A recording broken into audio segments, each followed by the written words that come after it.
안드로이드가 우리 일상 속에서 한 자리를 차지하는 날이 올까요? 이 영상은 안드로이드가 일상이 된 미래를 그린 게임 속 스토리인데요. 멀지 않은 미래에 뛰어난 인공지능을 탑재한 안드로이드가 개발됩니다. 여기서는 2038년쯤으로 되어 있는데요. 앞으로 한 17년 후가 되겠네요. 이런 안드로이드가 나오면 인간의 삶을 더욱 행복하고 가치 있게 만들어 줄 것이라고 다들 기대를 하고 있잖아요. 하지만 이 게임에서는요, 우리가 기대하는 것과는 다르게 모든 면에서 인간보다 우월하고 다재다능한 안드로이드가 결국 대부분의 분야에서 인간들의 일자리를 빼앗아 가기 시작합니다. 실직자가 된 인간들은 데모와 항의를 하게 되고요. 그러면서 이렇게 시간이 흐르게 되는데 어느 순간부터 갑자기 많은 안드로이드들이 스스로 생각을 가지게 되고요. 다른 안드로이드나 인간에게 감정을 느끼는 등의 로봇으로서 생기면 안 될 일들이 나타나게 됩니다. 자, 여기서는 이런 안드로이드들을 불량품이라고 부른다고 하네요. 이 게임에서는 이런 불량품 안드로이드가 몇 번씩 나오게 되는데요. 저는 이 영상을 보면서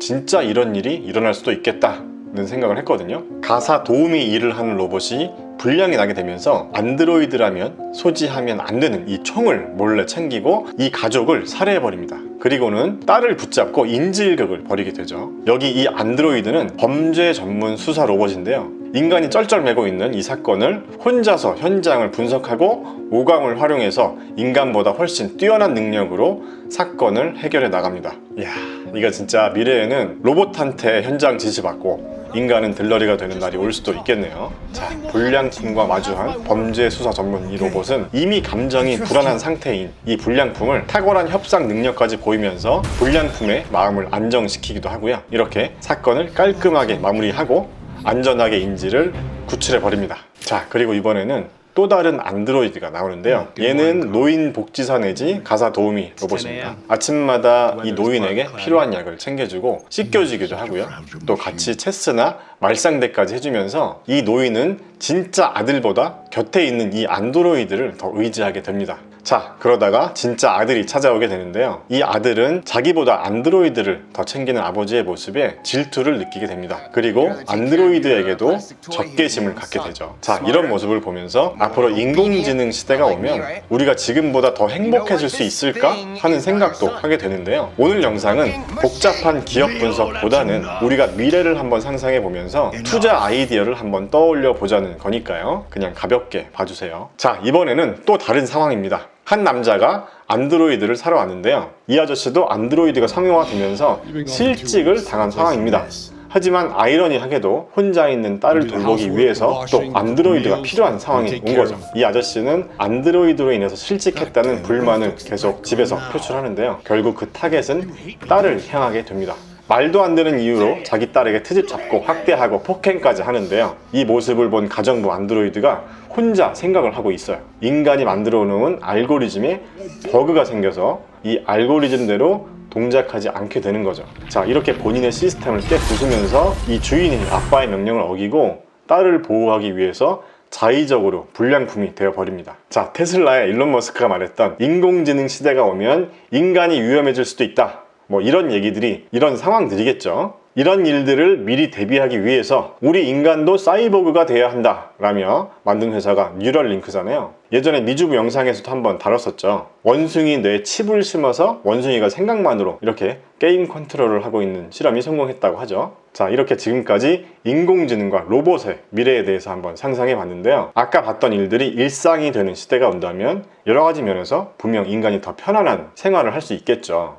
하지만 일자리를 심각하게 빼앗기고 여기서 나왔던 불량품처럼 인공지능이 오류를 일으켜서 게임 속 스토리나 영화 터미네이터의 이런 장면들이 더 이상 영화 속의 장면이 아닌 현실이 되어버릴 수도 있지 않을까요? 이 4차 산업혁명의 미래는 우리에게 많은 이로움을 주는 반면에 또 많은 사람들이 일자리를 빼앗기게 될 수도 있습니다. 자, 이런 미래가 왔을 때 뒤늦게 후회하지 않으려면 지금부터 미리미리 대비를 해야겠죠. 자, 그렇다면 어떻게 미리 대비를 해야 할까요? 자, 이 영상에서 나오는 이런 안드로이드를 개발한 회사를 지금 미리 알 수 있다면요. 자, 이런 회사에 투자를 해놓으면 되겠죠. 미주부와 함께 열심히 공부하면서 내 투자금을 10배로 만들어줄 이런 기업을 한번 찾아보자고요. 자, 그래서 인공지능 키워드와 로봇 키워드를 주제로 브레인스토밍을 한번 해보겠습니다.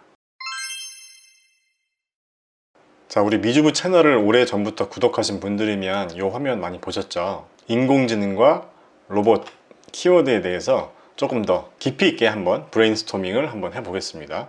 자, 이렇게 투자 아이디어 발굴을 위한 브레인스토밍을 할 때는 이 해당 키워드에 대해서 그냥 편안하게 연상 단어들을 한번 떠올려 보는 거죠. 자, 먼저 인공지능 키워드에 대해서 연상 단어를 한번 떠올려 보겠습니다. 자, 인공지능 시대가 오면 반도체가 많이 필요하겠죠. 반도체를 통해서 연산을 해야 되니까. 그리고 또 떠오르는 단어가 딥러닝도 떠오르네요. 딥러닝. 그 다음 빅데이터도 떠오르고요. 인공지능 처리를 위해서는 방대한 데이터가 당연히 필요하겠죠. 방대한 데이터는 클라우드에 저장이 될 테고요. 그 다음에 이런 방대한 데이터가 통신을 해야겠죠. 5G 이렇게 해놓겠습니다. 자, 그러면 이 단어들에 해당하는 유망 기업들은 어떤 기업들이 있을까요? 제가 얘기하는 게 완벽할 수는 없으니까요. 여러분들이 보시고 혹시 빠진 기업이 있다면 댓글로 좋은 의견도 부탁드리겠습니다. 자, 반도체 하면은 전 세계 파운드리 1등 기업인 TSMC가 있죠. 그 다음에 삼성전자도 빠질 수 없겠고요. 그 다음에 AMD, 엔비디아, 인텔 등등이 있겠죠. 자, 그 다음에 딥러닝 관련 분야는 기본적으로 IT 빅테크 기업들이 있죠. 구글, 아마존, 애플, 마이크로소프트, 엔비디아 같은 기업도 빠질 수 없겠고요.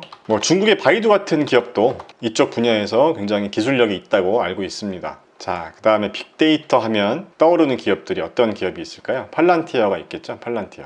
C3AI도 이쪽 아닌가요? C3AI. 그리고 당연히 빅테크 기업들도 있고, 테슬라 같은 기업도 지금 엄청나게 자율주행 빅데이터를 쌓고 있으니까 테슬라도 한번 넣어 보겠습니다. 테슬라도 하나 넣어줘야죠. 자, 그리고 클라우드 1위 점유율 1위 기업 아마존이죠. 그 다음에 2위가 마이크로소프트, 애저, 그 다음에 구글이죠. 클라우드 관련 다른 기업들도 있겠지만 일단 생각나는 대로만 한번 적어 보겠습니다. 그 다음에 통신과 관련해서는 통신 기업이 될 수도 있고 반도체 칩이 될 수도 있고요. 한번 그냥 편안하게 한번 떠올려 보겠습니다. 일단은 얼마 전에 미주부에서도 다뤘지만 스페이스 X의 스타링크가 떠오르고요. 그 다음에 관련된 반도체나 장비 업체들 퀄컴, 브로드컴, 투식스 같은 기업들도 있고요. 자, 그 다음에는요, 로봇 키워드에 연상되는 확장 키워드를 한번 떠올려 보면 반도체가 또 있죠. 로봇에는 반도체가 무진장 많이 들어가겠죠. 반도체. 그 다음에 로봇이니까 당연히 배터리가 들어가겠죠. 그 다음에 카메라나 라이다, 센서 같은 센서들이 많이 들어가겠죠. 그리고 저는 로봇 하면 또 떠오르는 게 전쟁 이런 게 떠오르네요. 전쟁. 그리고 수술용 로봇들도 유망한 기업들이 있는데 수술이라는 키워드를 한번 적어 보겠습니다. 자, 그리고 인간이 하는 일을 대체할 수 있는 어떤 노동과 관련된 것들이 있겠죠. 자, 반도체는 위에서 했으니까 얘는 넘어가고요. 자, 배터리는 중국의 CATL 같은 회사가 있고요. 국내에는 LG화학, 삼성, SDI, 그리고 테슬라도 있고, 그 다음에 이제 배터리와 관련된 그 밸류 체인에 해당하는 여러 가지 산업들이 있잖아요. 예를 들면 배터리, 예전에 미주부 영상에서도 다뤘었지만 배터리와 관련된 산업들이라고 하면 배터리의 4대 구성 요소 말씀드렸었잖아요. 양극, 음극, 전해질, 분리막. 이 관련된 산업들의 기업들도 있을 수 있고요. 또 배터리의 원료가 되는 그런 기업들도 있을 수가 있죠. 그래서 이런 관련 산업들에 투자하는 ETF들도 있고요. 대표적인 게 LIT ETF죠. 제가 지금 얼마 전에도 한번 말씀드렸지만 국내에도 ETF들이 있고요. 자, 그 다음에 센서들은 제가 이쪽은 잘 모르겠는데 기본적으로 미주부 채널에서 다뤘었던 기업들만 나열해 보면요, 루미나나 벨로다인 같은 회사가 있었고요. 그 다음에 기타 다른 회사들은 알고 계신 기업들이 있으시면 한번 댓글로 좀 부탁드리겠습니다. 자, 그 다음에 전쟁이라는 키워드는 제가 최근에 멤버십 게시판에서 한번 말씀드렸었던 기업이 있었는데요. 여기 보시면은 크라토스, 티커가 KTOS라는 기업인데 이 회사는 자율무인 항공기나 우주선, 초음속이나 레이저 기반 무기 시스템을 포함해서 이 미국 펜타곤이 생각하는 차세대 전략 무기와 관련한 여러 분야에 투자하고 있는 회사다라고 해서 최근에 아크인베스트 캐시우드가 엄청나게 사업 모으고 있는 자율주행 드론 주식이다라고 해서 제가 한번 공유를 해드렸었잖아요. 그래서 이 기업을 한번 티커만 적겠습니다. KTOS. 그 다음에 수술하면 떠오르는 기업이 저는 티커가 ISRG인데 Intuitive Surgical이라는 기업이거든요. 이 기업도 제가 관심 종목에 지금 담아두고 있는 기업인데 지금 현재는 좀 매수 타이밍이 아닌 것 같아서 관심 종목에만 지금 넣어두고 있는 기업입니다. 성장성 지표나 수익성 지표 등등 모두 다 좋더라고요. 자, 그 다음에 노동하면 떠오르는 기업이 일단 보스턴 다이내믹스 있었잖아요. 보스턴 다이내믹스를 현대차가 인수했잖아요. 현대차까지. 자, 그래서 이 보스턴 다이내믹스라는 회사도 로봇과 관련된 굉장히 많은 기술을 가지고 있는 회사인데요. 어쨌든 키워드는 노동에 한번 넣어보겠습니다. 그리고 개인적으로는요, 이 보스턴 다이내믹스를 인수한 이 현대차에 대해서도 좀 공부를 해보고 싶다는 생각을 했습니다. 자, 지금까지 인공지능과 로봇이라는 키워드로 가볍게 한번 브레인스토밍을 해봤는데 아마 여기 빠진 기업들도 많이 있을 거예요. 그래서 여기 언급되지 않은 기업들 중에서 유망한 기업들이 있다면 댓글로 공유해 주셨으면 합니다. 자, 그러면 다음 영상에서 또 만나요. 안녕.